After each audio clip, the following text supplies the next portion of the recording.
ముఖ్యమంత్రులుగా ఏ ముఖ్యమంత్రి అయినా కానీ ఆనాడు హుడా గారు కావచ్చు, ఈరోజు రేవంత్ రెడ్డి గారు కావచ్చు, ఉదయం లేవగానే ఫస్ట్ వాళ్ళ దగ్గర రిపోర్ట్ చేసేది లా అండ్ ఆర్డర్కి సంబంధించినటువంటి ఐజీనో లేకపోతే అడిషనల్ డీజీనో వచ్చి చేస్తారు. కానీ రాజశేఖర రెడ్డి గారి దగ్గర వీళ్ళెవ్వరూ రాకముందే వాళ్ళ ఊర్లో ఉన్నటువంటి రైతులతో పాటు మిగిలినటువంటి వాళ్ళు ఫస్ట్ అతను సేకరిస్తున్నటువంటి సమాచారం ముఖ్యమంత్రిగా రైతుల గురించి, వ్యవసాయం గురించి, ఆనాటి పరిస్థితుల గురించి తీసుకునేటువంటి వారు. అంటే వ్యవసాయమే అతని విశ్వాస నిశ్వాస.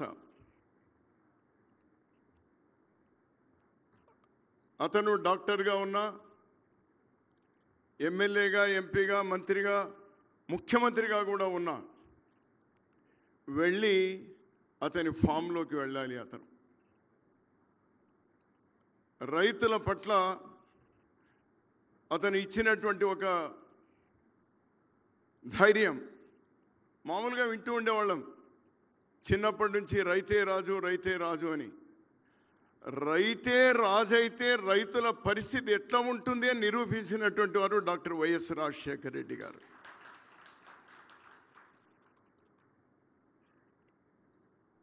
ఆ లెగసీని కంటిన్యూ చేయాల్సినటువంటి బాధ్యత మనందరి మీద కూడా ఉంది.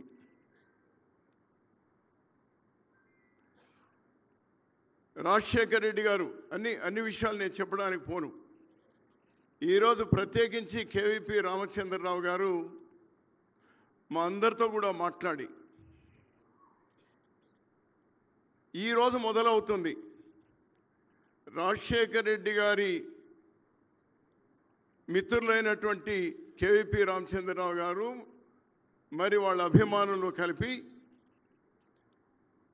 వ్యవసాయంలో రైతులకు అండగా ఉన్నటువంటి ఈ దేశంలోనే, ఏదో రాష్ట్రానికి పరిమితం చేయకుండా ఈ దేశంలోనే బాగా అగ్రగామిగా సపోర్ట్ చేస్తున్నటువంటి వ్యక్తులు కానీ, సంస్థలు కానీ గుర్తించి ప్రతి సంవత్సరం ఇప్పుడు మొదలవుతుంది, ఇక భవిష్యత్తులో కేవీపీ గారు మా అందరితో ఆలోచన చేశారు, దానికి ఒక మంచి వేదిక కూడా తయారు చేయాలని. శాశ్వతంగా అటువంటి సంస్థకు కానీ లేకపోతే అటువంటి వ్యక్తికి కానీ ప్రతి సంవత్సరము అవార్డు ఇవ్వాలి, రాజశేఖర రెడ్డి అవార్డు. దాంతోపాటు 25 లక్షల రూపాయలు క్యాష్ అవార్డు కూడా వాళ్ళకి ఇవ్వాలి అనేటువంటిది డిసైడ్ చేసి ఈరోజు మొదలవుతా ఉంది. అది ఈరోజే మొదలవుతా ఉంది. పోయిన 15 సంవత్సరాలుగా వాళ్ళు గుర్తుకు చేసుకుంటూ ఒక పుస్తకం రిలీజ్ చేయడమో లేకపోతే వాళ్ళ గురించి 4 మంచి మాటలు మాట్లాడుకోవడమో చేసినాం. ఈ సంవత్సరం సుభాష్ పాలేకర్ గురించి వినని వాళ్ళు ఎవరు లేరు. ఈరోజు మన భూములన్నీ నిస్సారమైపోతూ ఉన్నాయి, కెమికల్ ఫర్టిలైజర్స్ అతిగా వాడి. దాన్ని ఏదో తగ్గించేటువంటి ప్రయత్నం వారు చేస్తూ ఉన్నారు, కొన్ని దశాబ్దాలుగా చేస్తూ ఉన్నారు. అటువంటి వారికి ఈరోజు గుర్తింపు ఇవ్వాలి. అతను అన్నారంట, సుభాష్ పాలేకర్ గారు, ఎంత పెద్ద మనిషో, నాకెందుకు డబ్బు, నేను ట్రైనింగ్ క్లాసులు పెడతాను అక్కడ ఇవ్వండి అని చెప్పి. మరి కేవీపీ గారు ఫోన్లో మాట్లాడి అదేదో ట్రైనింగ్ క్లాసులు మీరు నిర్వహించండి, తీసుకోండి అంటే, మామూలుగా బయట ఏముంటుంది, 25 లక్షల రూపాయలు ఏదో అతనికి పోతుంది అని. It's already declared. అది కేవలం రైతు మేలు కోసమే నేను ఆ ఖర్చు పెడతాను అనేటువంటి మాట ఎంత గొప్ప మాట. అలానే ఈరోజు డాక్టర్ సుధా గారు, నాగేశ్వరరావు గారు, నాకు కూడా తెలియదు. నేను కూడా 5-6 సంవత్సరాలుగా బయటికి రావడం లేదు, నాకు కూడా తెలియదు. దాదాపు 100 కోట్ల రూపాయలు వాళ్ళు అమెరికాలో కష్టపడి రూపాయి కూడబెట్టి 100 కోట్ల రూపాయలతో విజయవాడ దగ్గర వాళ్ళు ఒక పెద్ద వ్యవసాయ క్షేత్రాన్ని, ఒక రీసెర్చ్ సెంటర్ను, అది కూడా ఆర్గానిక్ ఫార్మింగ్ను, హార్టికల్చర్ కానీ మిగిలినటువంటి వారు కానీ చేస్తున్నారు. అంటే నేను కేవీపీ గారు స్వయాన వెళ్ళి చూసి వచ్చినాము. నిజంగా ప్రభుత్వం కూడా చేయడానికి వీలైనటువంటి బ్రహ్మాండమైనటువంటి స్టాండర్డ్స్తో వాళ్ళు చేస్తూ ఉన్నారు. వాళ్ళకు కూడా సన్మానం. ఎందుకంటే వాళ్ళకు డబ్బు అవసరం లేదు, వాళ్ళ దగ్గర ఉన్న డబ్బునే ఖర్చు పెడుతున్నారు కాబట్టి వాళ్ళకి ఆ 25 లక్షలు అవసరం లేదు. వాళ్ళకు గౌరవిస్తే ఈరోజు రైతులు వాళ్ళ ట్రైనింగ్ కూడా ఇస్తా ఉన్నారు. మేము వెళ్ళి చూసి వచ్చినాం. వాళ్ళు నిజంగా పూర్తి అర్హులు ఈ సత్కారాన్ని అందుకోవడానికి. మనమందరం కూడా ఈ రైతులకు ఈరోజు ప్రభుత్వాలతో సంబంధం లేకుండా మేము మీతో ఉన్నామని అండగా ఉన్నటువంటి సుభాష్ పాలేకర్ గారికి, సుధాకర్ గారికి, నాగేశ్వరరావు గారికి మనమందరం కూడా కరతాళ ధ్వనుల ద్వారా మనమందరం కూడా కృతజ్ఞతలు తెలియజేద్దాం. ఒక మాట నేను ఇక్కడ చెప్పొచ్చో చెప్పకూడదో నాకు తెలియదు, కానీ ఉదయమే మా ఊరు నాకు బాగా సన్నిహితంగా ఉన్నటువంటి నా స్నేహితుడు ఫోన్ చేసినారు. రాజశేఖర్ రెడ్డి గారి కుటుంబ సభ్యులు లేకపోతే తనకు సంబంధించినటువంటి వాళ్ళు ఆస్తుల గురించి వాళ్ళు పాకులాడుతూ ఉంటే కేవీపీ రామచంద్రరావు గారు రాజశేఖర్ రెడ్డి గారి గురించి మాట్లాడుతున్నారు అనే మాట అతను అన్నాడు. మళ్ళీ ఒక మెసేజ్ కూడా దానికి సంబంధించి మళ్ళీ అతను పంపినాడు నాకు.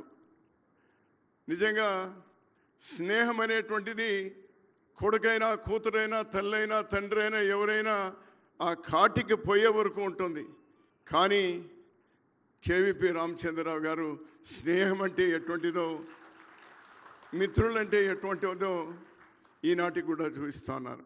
దాని ద్వారా ఆ స్నేహానికే కాదు, ఈరోజు అతను చేసినటువంటి విషయాలను ముఖ్యమంత్రి గారిని పిలిపించి, డిప్యూటీ ముఖ్యమంత్రి గారిని పిలిపించి, ఈ రాష్ట్ర పిసిసి అధ్యక్షులను పిలిపించి, మళ్ళీ నా మిత్రుడు శ్రీధర్ బాబు మరో మంత్రిని పిలిపించి, చాలామందిని అందరూ కూడా ఇక్కడ పిలిపించి రాజశేఖర్ రెడ్డి గారిని గుర్తు చేసుకోవడం అంటే నాకు సంపూర్ణమైనటువంటి విశ్వాసం. ఈరోజు మేమందరం కూడా గర్వించే విధంగా రేవంత్ రెడ్డి గారు చిన్న వయస్సు అయినా ఈ రాష్ట్రంలో రైతుల పట్ల అతను తీసుకుంటున్నటువంటి చర్యలు ఏవైతే ఉన్నాయో చాలా సంతోషాన్ని కలిగిస్తూ ఉన్నాయి. ఏఐసిసిలో హుడా గారు చైర్మన్గా, నేను కన్వీనర్గా ఆ రోజు తీర్మానాలు చేసినాం. రైతులకు సంబంధించి ఏం మేళ్లు చేయాలి అని చెప్పి. దురదృష్టం కేంద్రంలో ప్రభుత్వం రాలేదు. కానీ అక్కడ రాకపోయినా ఆ విషయాలను ఇక్కడ అతనికి ఉన్నటువంటి శక్తిలో, మరి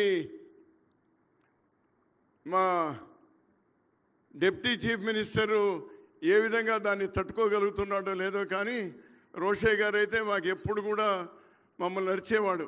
మీరు రాజశేఖర రెడ్డి గారిని చెడుపుతారా, మమ్మల్ని అంతా చెడుపుతారు అని చెప్పి. ఇప్పుడు నువ్వెవరినంటావు స్వామి? ఇప్పుడు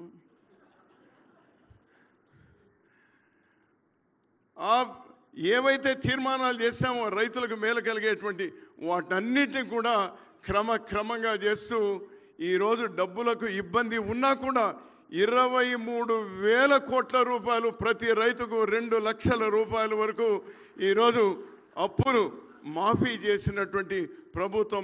మేమందరూ గర్విస్తూ ఉన్నాం. అరే మా పార్టీ, మా గవర్నమెంట్ బాగా జరుగుతూ ఉంది అనేటువంటి. రాజశేఖర రెడ్డి గారి గురించి చివరిగా 1-2 మాటలు. అతని ఆశయం రాహుల్ గాంధీ గారిని ప్రధాని చేయాలి. రాహుల్ గాంధీ గారిని ప్రధాని చేయడానికి ఎవరైతే నిలుస్తారో వాళ్ళు అతని వారసులు. రైతుల పట్ల, వ్యవసాయం పట్ల ప్రభుత్వాలు కూడా తాకట్టు పెట్టి ఏదైనా చేయగలిగి రైతులు, రైతు కూలీలని సమన్వయంగా తీసుకెళ్ళి చేయగలిగేటువంటి వాళ్ళు ఉంటారో వాళ్ళు రాజశేఖర రెడ్డి గారి వారసులు. అటువంటిది ఈరోజు ఈ తెలంగాణ ప్రభుత్వం కూడా ముందుకు తీసుకెళ్తా ఉన్నారు. ఐ విష్ లాస్ట్ టైం 2 సంవత్సరాల కింద వచ్చినప్పుడు ఇంకా ఎలక్షన్ల ముందు మీకు ఈ ప్రజలు లేదా దేవుడు మీకు అవకాశం ఇవ్వాలి అన్నాం. ఆ ప్రయత్నం చేస్తున్నారు. రాజశేఖర రెడ్డి గారి ఆశీస్సులు మీకు నిండుగా మెండుగా ఉంటాయి. బాగా చేయండి. హుడా గారి గురించి చివరికి ఒక మాట. హుడా గారు భారత ప్రభుత్వం యూపీఏ ఉన్నప్పుడు ఎందరో ఉన్నారు, కేంద్ర మంత్రులు ఉన్నారు, శరద్ పవార్ గారే ఉన్నారు, చాలామంది ఉన్నారు. ఉన్నా కూడా ఆ రోజు ఎంఎస్ స్వామినాథన్ గారు ఏదైతే కనీస మద్దతు ధర రైతులకు ఇవ్వాలన్నారో ఆ రోజు ఒక కమిటీని వేశారు. వీరి అధ్యక్షతన ఒక కమిటీ వేశారు. హుడా గారి అధ్యక్షతన కమిటీ వేస్తే వారు బ్రహ్మాండమైనటువంటి రికమెండేషన్స్ ఆ రోజు ఇచ్చినారు. మరి వారు ఇచ్చినటువంటి ఆ రికమెండేషన్ను సంపూర్తిగా అది అమలు పరచాలని ఆ రోజు రేవంత్ రెడ్డి గారు, తర్వాత మనం బట్టి విక్రమార్క గారు, శ్రీధర్ గారు, మేమందరం కూడా ఉన్నాము. మేము ఏకగ్రీవంగా అసెంబ్లీలో తీర్మానం కూడా చేసినాము. హుడా గారు ఇచ్చినటువంటి రికమెండేషన్స్ని పూర్తిగా వాటి అమలు పరచాలి అని ఆ రోజు మేము తీర్మానం కూడా చేయడం జరిగింది. ఈరోజు నాకు తెలిసి రాజకీయాల్లో అక్రాస్ పొలిటికల్ పార్టీస్ ఒక రైతుల గురించి ఒక మంచి పరిపాలన, మంచి రైతుల గురించి చేయాలంటే ఈరోజు నాకు కేవీపీ గారికి మొట్టమొదట గుర్తొచ్చింది, కనిపించింది హుడా గారు. అందుకోసమే అతన్ని ఈరోజు ప్రత్యేకంగా తీసుకొని రావడం జరిగింది. రైతుల పట్ల ఎవరు నిబద్ధతతో నిలబడినా ఈరోజు ఈ వేదికే సాక్షి, ఈ వేదికే ఈరోజు అందరూ చూస్తూ ఉన్నారు. అటువంటి వాళ్లకు ఎప్పుడు కూడా పెద్ద అందలం వేయడం జరుగుతుంది, పెద్ద పీట వేయడం జరుగుతుంది. మనమందరం కూడా ఆ బాటలో నడుస్తాం.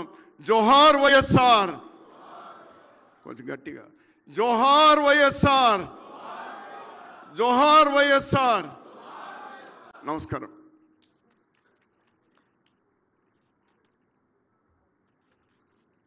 రాష్ట్ర మంత్రివర్యులు శ్రీధర్ బాబు గారిని మాట్లాడుతున్నారు.